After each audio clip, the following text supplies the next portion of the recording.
कभी सोचा है, जब आप बोलना छोड़ देते हैं तब आपके भीतर कौन बोलता है? कभी खुद से पूछा है, जब मन शांत होता है तो कौन सी शक्ति आपके भीतर जगने लगती है? यही तो है मौन साधना, जहां शब्द रुक जाते हैं और प्रभु की वाणी शुरू होती है।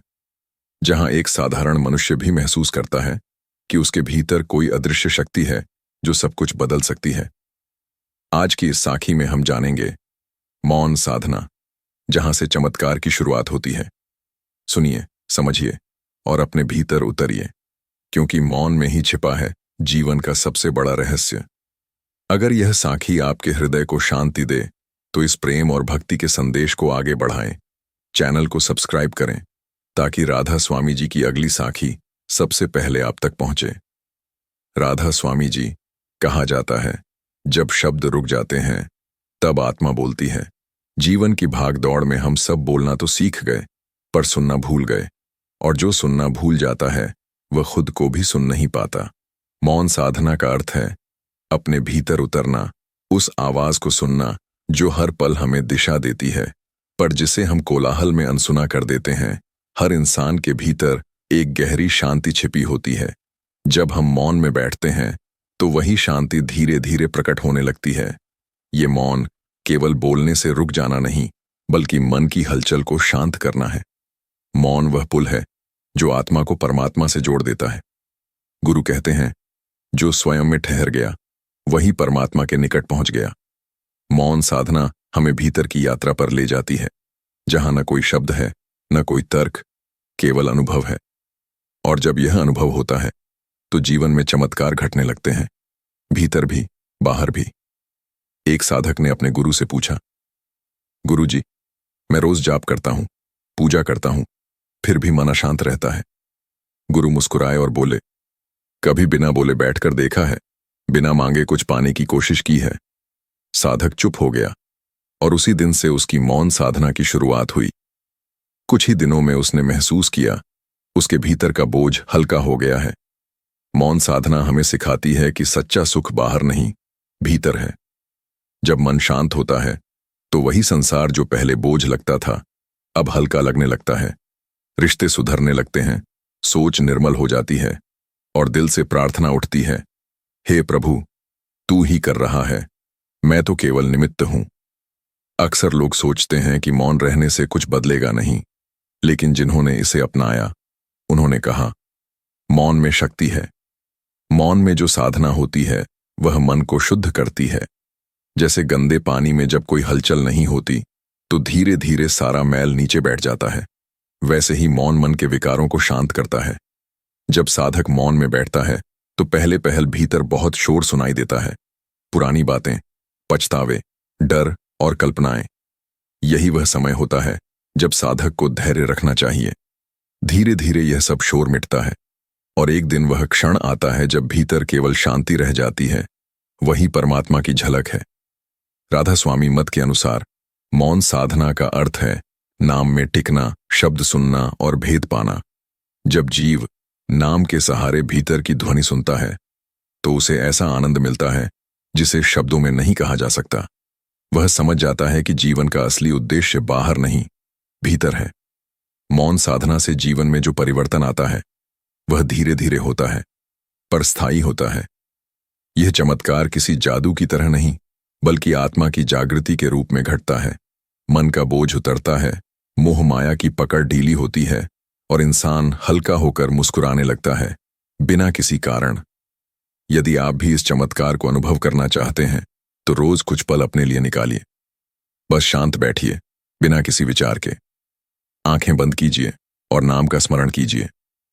यकीन मानिए, कुछ ही दिनों में आपको लगेगा कि प्रभु आपके बहुत करीब हैं। एक दिन वही साधक जो पहले बेचैन था अपने गुरु के पास आया। उसके चेहरे पर एक अनोखी शांति थी। गुरु ने मुस्कुराकर पूछा, अब कैसा लग रहा है? साधक बोला, गुरुजी, पहले मन हमेशा बाहर भागता था, अब भीतर रुक जाता है। पहले लोग मुझे परेशान करते थे, अब मैं किसी से परेशान नहीं होता। गुरु ने कहा, यही मौन का चमत्कार है बेटा। जब तू बदलता है तो पूरा संसार बदल जाता है। मौन साधना से सबसे पहले जो उपहार मिलता है वह है सहनशीलता। पहले जहां छोटी छोटी बातों से क्रोध आ जाता था, अब वही बातें हृदय को छूती ही नहीं। जैसे कोई नदी में पत्थर फेंके और वह कुछ पल लहरें उठाकर फिर शांत हो जाए, वैसा ही होता है मौन मन का स्वभाव। एकांत और मौन का अभ्यास करते करते साधक को अनुभव हुआ कि वह अब अपने विचारों का स्वामी बन रहा है। जो विचार पहले उसे नियंत्रित करते थे, अब वह उन्हें देखता है जैसे कोई दूर से बादलों को गुजरते देखता है। उसके भीतर अब मैं नहीं रहा, केवल वह रह गया। मौन साधना में एक क्षण ऐसा आता है जब मन अपने आप पिघलने लगता है। पुराने घाव, पुराने दुख धीरे धीरे मिटने लगते हैं। यह प्रक्रिया दर्द भरी होती है, पर इसके बाद जो प्रकाश फूटता है वह आत्मा को मुक्त कर देता है। यही वह पल है जब इंसान समझता है कि असली उपचार डॉक्टर नहीं, मौन करता है। गुरु महाराज कहते हैं, मौन में बैठो, मौन को सुनो और मौन में ही प्रभु को पाओ। ये शब्द साधक के जीवन का मार्ग बन गए। अब वह रोज भोर में सूर्योदय से पहले शांत बैठता और केवल अपने भीतर की ध्वनि सुनता। कभी कभी उसे ऐसा लगता मानो भीतर कोई वीणा बज रही हो, न कोई शब्द, न कोई आवाज, बस कंपन, और उसी में उसे प्रभु की झलक मिलने लगी। धीरे धीरे उसके भीतर से भय मिट गया। उसे समझ आया कि जीवन में जो भी होता है वह प्रभु की योजना है। मौन ने उसे यह सिखाया कि शिकायत करना मूर्खता है, क्योंकि जो हो रहा है वही सबसे अच्छा है। यही सच्चा समर्पण है। मौन साधना का सबसे बड़ा लाभ यह है कि इंसान अपनी सोच के पार चला जाता है। वह प्रतिक्रिया नहीं देता, बस साक्षी बन जाता है। जैसे कोई नदी किनारे बैठा व्यक्ति जल को बहते देखता है, वह उसमें नहीं गिरता, बस उसे देखता है। यही साक्षी भाव जीवन को हल्का बना देता है। जब यह भाव जागता है तो साधक समझता है कि मौन केवल शब्दों का नहीं, मन का भी होता है। बाहर से चुप रहना आसान है, पर भीतर से मौन होना ही असली साधना है। बाहर का मौन तो पहला कदम है, भीतर का मौन ही मंजिल है। अब साधक को महसूस हुआ कि उसके आसपास के लोग भी बदल रहे हैं। उसकी शांति ने दूसरों के मन को भी शांत करना शुरू कर दिया। जो पहले उससे कटते थे, अब उसी के पास सुकून पाने आते हैं। यही तो गुरु ने कहा था, जब तू खुद दीपक बन जाएगा तो बिना बोले भी जग को रोशन करेगा। मौन साधना ने उसे वो ज्ञान दिया जो किसी पुस्तक में नहीं था। अब उसे हर चीज में ईश्वर दिखने लगा, हवा में, फूलों में, बच्चों की हंसी में, यहां तक कि दुख में भी। वह जान गया, मौन में छिपा है प्रभु का साक्षात दर्शन। मौन साधना का वास्तविक प्रभाव तब प्रकट होता है जब साधक अपने भीतर की ऊर्जा को अनुभव करने लगता है। अब वह समझता है कि जो शक्ति वह बाहर खोज रहा था वह तो उसके भीतर ही थी। जैसे दीपक को जलाने के लिए केवल एक बाती और तेल चाहिए, वैसे ही आत्मा को जागृत करने के लिए केवल मौन और श्रद्धा चाहिए। एक दिन वह नदी किनारे बैठा था। चारों ओर सन्नाटा था। हवा धीरे धीरे बह रही थी। अचानक उसे लगा कि वह हवा नहीं, कोई अदृश्य शक्ति उसके चारों ओर घूम रही है। उसी पल उसके भीतर एक शांति उतर आई, ऐसी शांति जिसे उसने पहले कभी महसूस नहीं किया था। यह मौन का पहला चमत्कार था। बिना कुछ बोले प्रभु ने अपनी उपस्थिति का एहसास करा दिया। गुरुजी अक्सर कहते थे, मौन साधना तुम्हें भीख नहीं देती, वरदान देती है। यह वरदान है अंतर की दृष्टि का। जब साधक बाहर से नहीं, भीतर से देखने लगता है, अब उसे लोगों की कमियां नहीं दिखती, केवल करुणा दिखती है। जो पहले विरोधी लगता था, अब वही प्रभु का दूत बनकर दिखता है। मौन साधना का अर्थ यह नहीं कि जीवन से भाग जाओ, लोगों से दूर हो जाओ।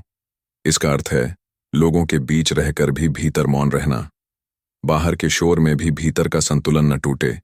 यही असली योग है। गुरुजी कहते हैं, जहां भी रहो मौन को अपने साथ रखो, वह तुम्हारा सच्चा मित्र है।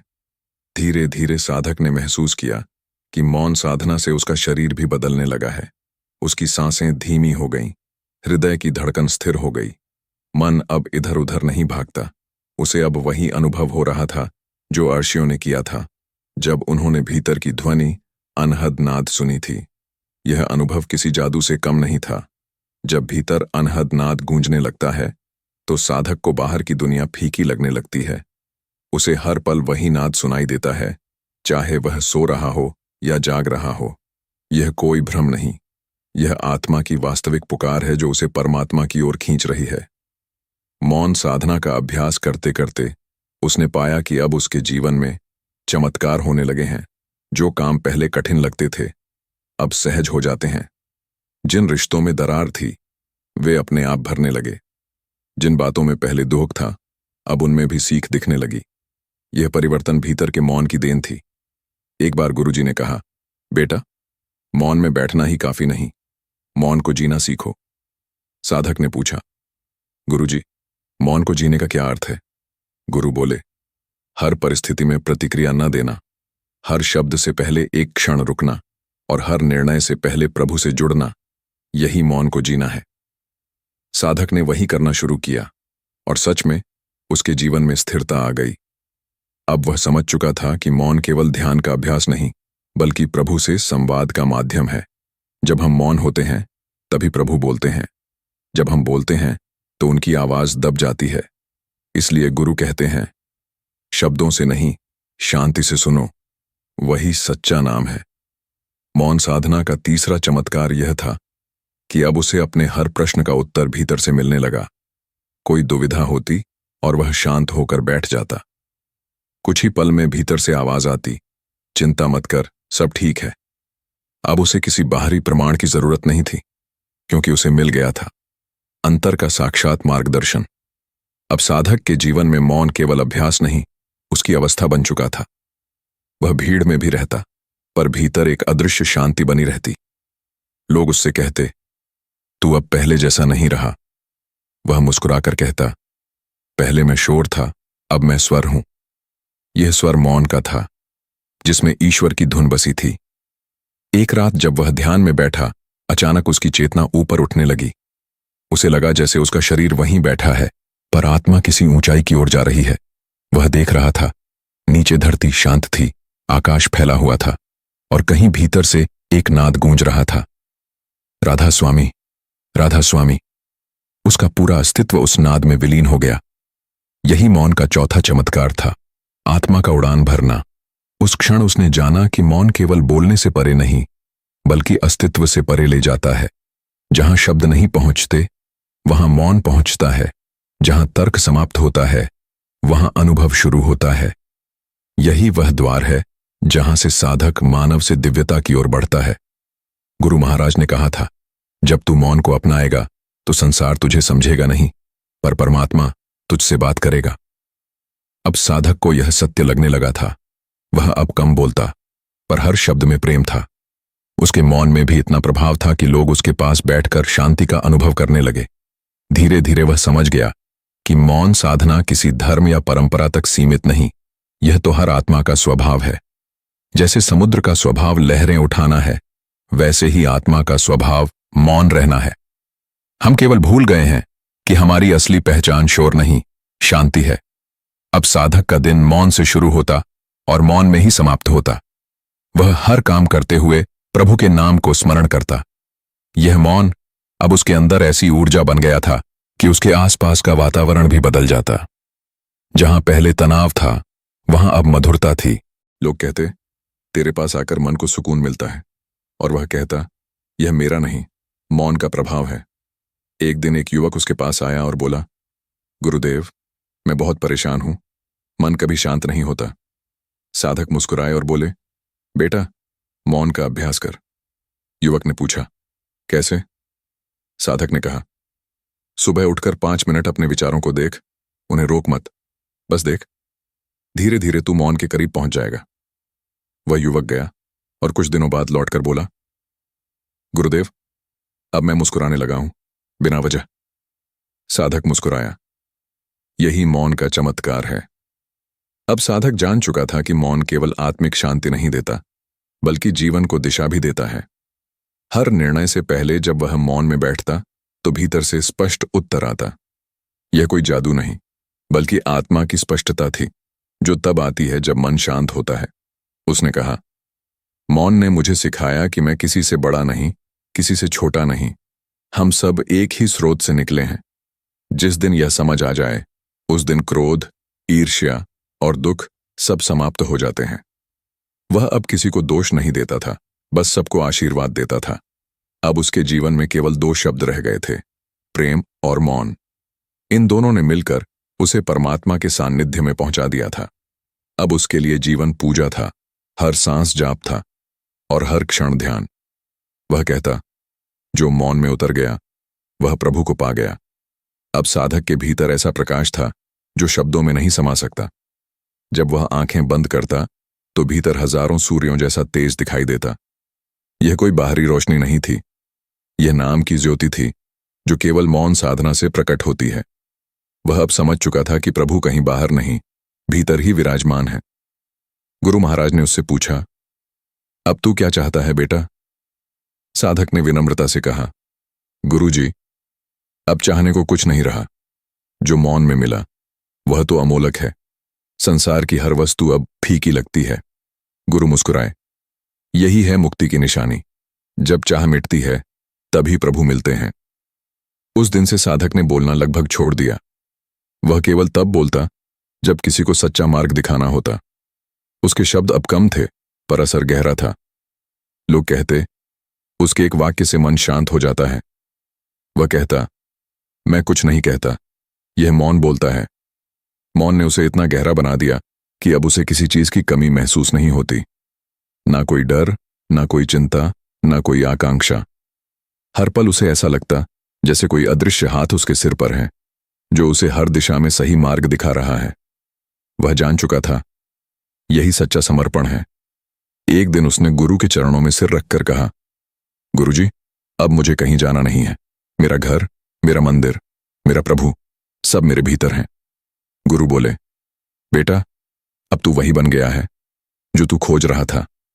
यह सुनकर उसकी आंखों से आंसू बह निकले। आंसू किसी दुख के नहीं बल्कि परम आनंद के थे। अब मौन साधना उसके जीवन का श्वास बन गई थी। वह चल रहा था पर मौन में, बोल रहा था पर भीतर शांति में, लोगों के बीच था पर मन में एकांत में। अब उसके पास जो भी आता शांति लेकर जाता। वह सचमुच मौन का संदेशवाहक बन चुका था। लोगों ने देखा कि उसके आसपास का वातावरण भी बदल गया है। जहां वह बैठता वहां फूल खिल उठते, पक्षी बिना डरे पास आ जाते, बच्चे उसे देखते ही हंस पड़ते, मानो कोई अदृश्य शक्ति सभी को खींच रही हो। वह खुद कहता, मैं कुछ नहीं करता, यह मौन कर रहा है। प्रभु इस मौन के माध्यम से सब कुछ घटा रहे हैं। मौन साधना का पांचवां और अंतिम चमत्कार यह था, अब साधक को मैं का भाव पूरी तरह समाप्त हो चुका था। उसे अपने अस्तित्व का भी भान नहीं रहता। केवल अनुभव था, मैं नहीं, तू ही तू है। ये वही दशा है जिसे संत तुलसीदास ने कहा, जब मैं था तब हरि नहीं, अब हरि है मैं नाही। सब अंधियारा मिट गया, दीपक देखा माही। उसके जीवन का हर क्षण अब भक्ति का प्रतीक बन चुका था। वह किसी मंदिर में नहीं जाता क्योंकि उसका मन ही मंदिर बन गया था। वह किसी मूर्ति को नहीं पूजता क्योंकि अब हर जीव में उसे प्रभु का रूप दिखता। वह कहता, मौन ने मुझे सबका दर्शन करा दिया, अब कोई पराया नहीं। एक दिन वह अपने गुरु के चरणों में शांत होकर बैठा, आंखें बंद की और नाम स्मरण करने लगा। धीरे धीरे उसकी सांसें थम गईं, पर चेहरा मुस्कुराता रहा। लोगों ने देखा, उसका शरीर मौन में था पर वातावरण में अद्भुत प्रकाश फैल गया था। गुरु ने कहा, देखो, मौन ने बोल दिया, आत्मा प्रभु में विलीन हो गई। उस दिन से लोग उसे मौन संत के नाम से पुकारने लगे।